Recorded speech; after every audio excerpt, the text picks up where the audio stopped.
కృషాంక్ గారు చెప్పండి, ఈ పరిణామాన్ని మీరు ఎట్లా ఎదుర్కోబోతున్నారు? ఏమిటి ఈ నివేదిక మీకు ఏమైనా ఎదురుదెబ్బ అవుతుందా? ఏం జరగబోతోంది? వచ్చే పరిణామాలు ఎట్లా ఉంటాయి? అసలు ఈ నివేదికలో మీకున్న అభ్యంతరాలు ఏంటి? సార్, ఒక పర్సనల్ క్వశ్చన్ మిమ్మల్ని. మీకు ఒక 500 పేజీల పుస్తకం చదవాలంటే ఎంత టైం పడుతుంది సార్? ఎన్ని రోజులు తీసుకుంటారు సార్ మీరు? ఎన్ని రోజులు? ఒక 2-3 రోజులు తీసుకుంటారా సార్? ఇంకా ఎక్కువ పడుతుందా? మరి ఇక్కడ ఆగస్టు 1న పిసి ఘోష్ గారు సీల్డ్ కవర్లో ప్రభుత్వానికి 665 పేజీల ఈ నివేదికని ఇచ్చారు. సోదరులు కాంగ్రెస్ వారు చెప్పినట్టే 16 నెలలు పెట్టి ఈ రిపోర్టును తయారు చేశారు. 16 నెలలు పెట్టిన ఈ రిపోర్ట్ని ఉత్తమ్ కుమార్ రెడ్డి గారు, వారి బృందం అందరూ కూడా ఆ సీల్డ్ కవర్ దొరికిన తర్వాత ఉత్తమ్ కుమార్ రెడ్డి గారి టైం లైన్ మొత్తం కూడా చూస్తే విపరీతంగా 2న 3న 4న కూడా ఇటు యాదాద్రి థర్మల్ పవర్ స్టేషన్, ఏది కేసీఆర్ గారి ప్రభుత్వం నిర్మాణం చేసింది, దాని ఓపెనింగులు, రేషన్ కార్డుల పంపిణీలు, కరీంనగర్ పర్యటన, ఇవన్నింటినీ పూర్తి చేసుకొని ఈ 665 పేజీల డాక్యుమెంట్ని కూడా మొత్తం అంతా చదివి సారాంశం రాయమంటే 25 పేజీలు ఏదో రాశారు. ఎందుకంటే ప్రెజెంటేషన్, పవర్ పాయింట్ ప్రెజెంటేషన్ నిన్న మాట్లాడింది అయితే ఇరిగేషన్ మంత్రి అండ్ ముఖ్యమంత్రి గారు కదా. అంటే వర్డ్ టు వర్డ్ వారికి 665 పేజెస్ డాక్యుమెంట్ చదివి దానిలో ఏముందో కూడా వారికి తెలుసు. కాబట్టే ప్రభుత్వం ఈ 65 పేజీలను, లేకుంటే వారి కమిటీ 65 పేజీలను. మీరు అన్న ప్రశ్నను కూడా తీసుకుందాం. ఎందుకు అనంటే, ఇప్పుడు ఈటల రాజేందర్ గారిని ఎందుకు పెట్టింది ఇందులో? ఎందుకంటే ఆయన ఆర్థిక శాఖ మంత్రి కాబట్టి. మరి ఆర్థిక శాఖ మంత్రిని పెట్టినప్పుడు అప్పటి ఫైనాన్స్ సెక్రటరీ పేరుని ఎందుకు మీరు డిలీట్ చేసేసిర్రు? ఇవాళ వారి చీఫ్ సెక్రటరీ గారనా? ఇవాళ చీఫ్ సెక్రటరీ, ఆనాడు ఫైనాన్స్ సెక్రటరీ. సంతకం మంత్రులు పెట్టరు. రూపాయి రిలీజ్ కావాలంటే ముఖ్యమంత్రి సంతకం ఉండదు, ఇరిగేషన్ శాఖ మంత్రిది ఉండదు, ఆర్థిక శాఖ మంత్రి ఈటల రాజేందర్ గారిది ఉండదు, ఆర్థిక శాఖ కార్యదర్శిది ఉంటుంది. అవును. కానీ మరి ఎందుకు వారి పేరుని వాళ్ళ ఆయన్ని డిలీట్ చేసుకున్నాడు, ఎడిటింగ్ చేసిర్రా? ఇది ఈ కాపీని ప్రస్తావన తీసుకురాలేదు కదా, అసలు ఆయన పేరే లేదు. అవును, ఇవాళ వరకు సమను చేయలేదు, పిలువలేదు. కీలకమైన పాయింట్. ఇంకొకటి, క్యాబినెట్ నిర్ణయాలు దీని మీద ఉన్నాయి. ఎందుకు అనంటే ఆ డాక్యుమెంట్స్ కూడా అందజేసినాం. ఆ సబ్ కమిటీలో ఇంకొక క్యాబినెట్ మినిస్టర్ పేరుని కూడా ఇందులో ఇన్వాల్వ్ చేయలేదు. అది తుమ్మల నాగేశ్వరరావు గారు. తుమ్మల నాగేశ్వరరావు గారు, ఈటల రాజేందర్ గారు, హరీష్ గారు, వీళ్ళు ఆ క్యాబినెట్ కమిటీలో ఉన్నారు. ఆ క్యాబినెట్ కమిటీ ఆమోదం చేసిన తర్వాత సంతకాలు, దాని మినిట్స్ కూడా ఉన్నాయి. దాని తర్వాత హరీష్ రావు గారు చూపెట్టారు. ఇలా 12 గంటలకు మళ్ళా చూపెడతారు, పవర్ పాయింట్ మళ్ళా పెట్టి చూపెడతారు. క్యాబినెట్ ఆమోదం లేదంటారేంటి? మీరేమో క్యాబినెట్ ఆమోదం ఉందని అంటున్నారు. మరి లేదే గవర్నమెంట్ ఆఫ్ ఇండియా గిన్ని అనుమతులు మాకు ఇస్తుందా? నితిన్ గడ్కరీ గారు ప్రెస్ మీట్ పెట్టి మరి సభలో మరి నేను అనుమతులు ఇచ్చిన కాళేశ్వరం అని చెప్తుందా? ఇంకొకటి, భారతీయ జనతా పార్టీకి చెందిన కేంద్ర ప్రభుత్వానికి చెందిన వెదిరే శ్రీరామ్ గారు ఉంటారు. ఇగోండి, ఆంధ్రజ్యోతి పత్రికకు కాళేశ్వరమే బెస్ట్, అక్కడే భారీ బ్యారేజ్ని నిర్మాణం చేయాలి. ఇది వెదిరే శ్రీరామ్ గారి పెద్ద ఆర్టికల్ అండి ఇది. మరి వారిని కూడా దీని మీద విచారణ చేపట్టండి. ఇంకొకటి, మహారాష్ట్ర ముఖ్యమంత్రి కూడా వచ్చాడు కదా బీజేపీ. ఇంకొకటి, మేడిగడ్డకు 2591 కోట్లు, అన్నారం 2123 కోట్లు, సుందిల్లా 1128 కోట్లు, మొత్తం కలిపితే కూడా 6000 కోట్లు. మరి 1,00,000 కోట్లు నష్టము, 1,00,000 కోట్లు నష్టం అని ఎట్లా చెప్తారు? 3 బ్యారేజ్లు అన్నా కూడా. ఉత్తమ్ కుమార్ రెడ్డి గారు అయితే మొత్తం 3 బ్యారేజ్లు కూలిపోయినాయని చెప్పబట్టి ఆల్రెడీ ఒక్క పిల్లర్ అయితేనే 3 బ్యారేజ్లు కూలిపోయినాయని చెప్తున్నారు. సరే, ఇంకొకటి చెప్తాను వీరికి. ఇది కిరణ్ కుమార్ రెడ్డి గారికి పృథ్వీరాజ్ చౌహాన్ గారు రాశారు లేఖ. ఇగోండి, వారి సంతకం కూడా ఉన్నది ఇందులో. ఇది 15 అక్టోబర్ 2013. ముఖ్యమంత్రి మహారాష్ట్ర పృథ్వీరాజ్ చౌహాన్ గారు, కాంగ్రెస్ ముఖ్యమంత్రి. కిరణ్ కుమార్ రెడ్డి గారు ఉమ్మడి ఆంధ్రప్రదేశ్ కాంగ్రెస్ ముఖ్యమంత్రి. దేశంలో యూపీఏలో సోనియా గాంధీ గారు, మన్మోహన్ సింగ్ గారు ఆమె చైర్మన్, మన్మోహన్ సింగ్ గారు అక్కడ కూడా కాంగ్రెసే. ఏమని రాసింది అంటే, it is also requested that the Andhra Pradesh government should not proceed with యూనిలాటరీ decided layouts and control levels as it may lead to unfruitful expenditure. Tummidihatti విషయం మీద వారు అపోజ్ చేసిర్రు. మహారాష్ట్ర అపోజ్ చేసింది.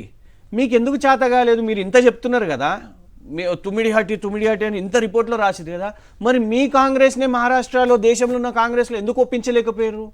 ఇంకొకటి సార్, 38,000 కోట్లు 38,000 కోట్ల నుంచి 70కి పెరిగింది అని చెప్తున్నారు కదా, కాస్ట్ ఎస్కలేషన్. అసలు 38,000 కోట్ల ఫిగర్ ఎప్పుడు వచ్చింది? 2008లో వచ్చింది. 2007లో ప్రాణహిత చేయగలదు కదా. Exactly sir. 2007లో 17,000 కోట్లను 2008కి 38,000 కోట్ల కాస్ట్ ఎస్కలేషన్ అయింది. ఇక 2008 నుంచి ప్రాణహిత చేవెళ్ళ దాన్ని మేము కాళేశ్వరం ప్రాజెక్టుగా మార్చారు. ప్రాణహిత చేవెళ్ళ 11 టీఎంసీ స్టోరేజ్ మాత్రమే, కానీ కాళేశ్వరం 141 టీఎంసీ స్టోరేజు, 3 బరాజులు, 15 రిజర్వాయర్లు, 1000 కిలోమీటర్ల కాలువలు, అది అండర్ గ్రౌండ్ టనలు, ఇవన్నీ నిర్మాణాలు జరిగినాయి. అయితే సార్ 2008కి 38,000 కోట్ల ఖర్చు, 2022కు ఇవాళ 80,000 కోట్లు అంటే ఐరన్ ధర పెరగదా, సిమెంట్ ధర పెరగదా, స్టీల్ ధర పెరగదా, మెటీరియల్స్ ధర పెరగదా, ట్రాన్స్పోర్టేషను, ఫ్యూయల్, డీజిల్, పెట్రోల్ ఇవన్నీ ధరలు పెరిగాయా? కానీ వాళ్ళ కాస్ట్ ఎస్కలేషన్ చేసిర్రు అనేసి వాళ్ళ కాస్ట్ ఎస్కలేషన్ జరగని ప్రాజెక్ట్ ఏది ఉంటుంది. కానీ ఇంకొకటి సార్, ఇక్కడ ప్రాజెక్టు పూర్తయింది. ఇవాళ కూడా నిన్న పోయి ఇప్పుడు మా సుంకె రవిశంకర్ గారు ప్రెస్ మీట్లు పెట్టి ధర్నాలు చేసేసరికి అక్కడ ఉన్న కాంగ్రెస్ ఎమ్మెల్యే గారు పోయి పంపు సెట్లు ఆన్ చేసిర్రు. ఎక్కడ పంపు సెట్లు, ఎక్కడికి వెళ్ళి నీళ్ళు వస్తున్నాయి? ఇవాళ ఎస్ఆర్ఎస్పి మీరు ఏ వార్తనన్నా చూడండి, 2014 కంటే ముందే పడవబడ్డ పరిస్థితి ఉంటే ఆ ఎస్ఆర్ఎస్పిని స్థిరీకరణ చేసింది ఏంటిది? కాళేశ్వరం నీళ్ళే. మానేరు డ్యామ్ని స్థిరీకరణ చేసింది ఏంటిది? కాళేశ్వరం నీళ్ళే.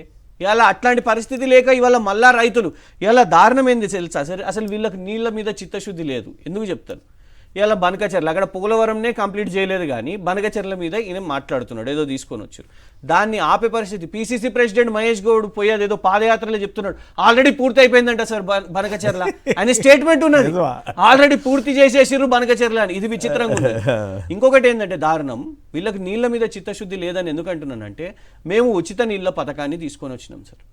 ఉచిత నీళ్ళ పథకం ఇక్కడ హైదరాబాద్లో అమలు పరుస్తూ అది తీసుకొని వస్తే రేవంత్ రెడ్డి గారు మొన్న ఒక ఇంటర్వ్యూ ఇస్తూ ఇగోండి సార్ ఏం మాట్లాడుతున్నారో చూడండి. एक इनकम है, वेस्ट एक्सपेंडिचर को कम करना भी एक इनकम है, क्योंकि सिस्टम में ज्यादा से ज्यादा हम लोग जहां पर जरूरी नहीं है वहां पर ज्यादा स्पेंड करते जा रहे हैं. तो पहले आप वेस्ट एक्सपेंडिचर को कम करने के लिए कोशिश करना.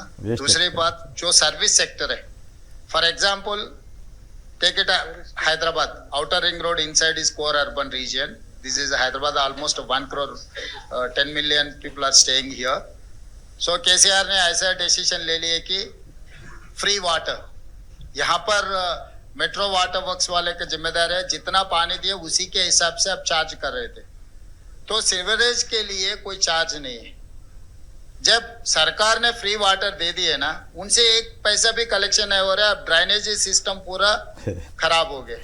ఈయనకు ఉచిత నీళ్ల పథకము మరి అట్లయితే రాగానే మార్పు చేసి ఉండాలిగా, మరి ఉచిత దానికి కట్టుబడి ఉన్నట్టు. అదే చూడండి సార్, ఉచిత నీళ్ల పథకాన్ని వేస్ట్ ఎక్స్పెండిచర్ అని అంటున్నాడు సార్. తాగునీటిని అది ప్రజలకు నీళ్లు అందించేదాన్ని అది ఒక గొప్ప పథకం. Right, okay. ఇప్పుడు ఇంతకీ ఈ కాళేశ్వరం ప్రాజెక్ట్ ఇష్యూలో ప్రధానమైన సమస్య ఏమిటి?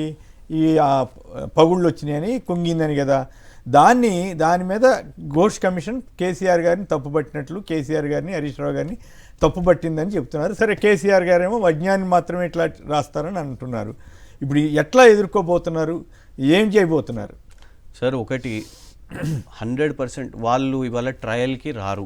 ఇది కోర్టు ముందు పెడితే ఖచ్చితంగా ఈ కేసు నిలబడదు. దానికి సిట్టులు బిట్టులు ఇట్లా అసెంబ్లీలో చర్చ చేస్తాం, లేకపోతే రా కేసీఆర్ గన్ పార్క్ దగ్గరకు వస్తావా, లేకుంటే అమ్మవారి దగ్గరకు వస్తావా, ఈ డైలాగ్సే ఉంటాయి. ఇంకెక్కడికన్నా వస్తావా చర్చకు, ఇవే చేస్తారు. అసెంబ్లీకి రా చర్చకు అనేది. కానీ నిజంగానే రిపోర్ట్ ఇప్పుడు ఇదంతా వచ్చింది అని అంటే ప్లీజ్ కోర్టు ముంగట పెట్టేసేయండి, మేము ఎదుర్కోవడానికి సిద్ధంగా ఉన్నాం. ఎందుకంటే బరాబర్ నీళ్లు తీసుకొని వచ్చినాం కాబట్టి, వ్యవసాయం పెరిగింది కాబట్టి దీన్ని ఎదుర్కోవడానికి సిద్ధంగా ఉన్నాం. సార్, ఒకటి సార్, ఎన్నో కమిషన్లు పెట్టిర్రు. ఈ మొత్తం సంవత్సరంన్నర పాలనను పక్కన పెట్టి ఆ ఫార్ములా ఈ మీద ఒక కమిషను, ఏసీబీ, ఏబిసిడి, అదేదో ఫోన్ ట్యాపింగ్ అని చెప్పిర్రు. హరీష్ రావు గారిని ఏదో లాగే ప్రయత్నం చేసిర్రు, కోర్టు అక్కడ కూడా కొట్టేసింది, అది కూడా నిలబడతలేదు. ఆ తర్వాత కేసీఆర్ గారి మీద ఫస్ట్ అదేదో ఛత్తీస్గఢ్ పవర్ మీద పెట్టిర్రు, అక్కడైతే సుప్రీంకోర్టు వీళ్ళు పెట్టిన కమిషన్ చైర్మన్నే మార్చేసింది. ఆయన మీడియా స్టేట్మెంట్స్ మారిన తర్వాత Chhattisgarh power agreement sir, Chhattisgarh power agreement అది 2 గవర్నమెంట్స్ మధ్యలో అది మార్చేసి చైర్మన్ అదేటో పోయింది. ఇప్పుడు ఇదొకటి తీసుకొని వచ్చారు.